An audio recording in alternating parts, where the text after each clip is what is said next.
احادیث مبارکہ صلی اللہ علیہ وسلم۔ سیدنا ابو ہریرہ رضی اللہ عنہ سے روایت ہے، رسول اللہ صلی اللہ علیہ وسلم ایک دن لوگوں میں برآمد تھے۔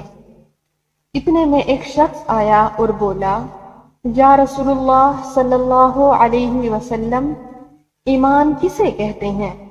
آپ صلی اللہ علیہ وسلم نے فرمایا، ایمان یہ ہے کہ تو یقین کرے دل سے اللہ پر اور اس کے فرشتوں پر اور اس کی کتابوں پر اور اس سے ملنے پر اور اس کے پیغمبروں پر، اور یقین کرے پچھلے روز جی اٹھنے پر۔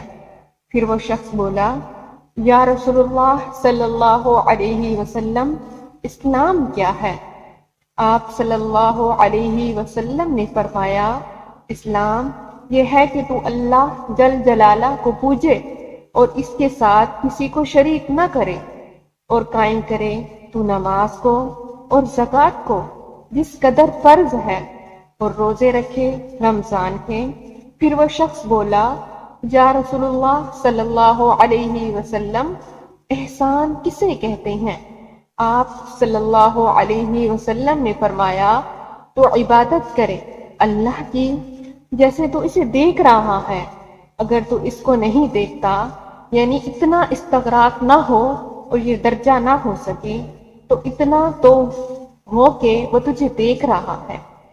پھر وہ شخص بولا، یا رسول اللہ صلی اللہ علیہ وسلم، قیامت کب ہوگی؟ آپ صلی اللہ علیہ وسلم نے فرمایا، جس سے پوچھتے ہو قیامت کو وہ پوچھنے والے سے زیادہ نہیں جانتا، لیکن اس کی نشانیاں میں تجھ سے بیان کرتا ہوں۔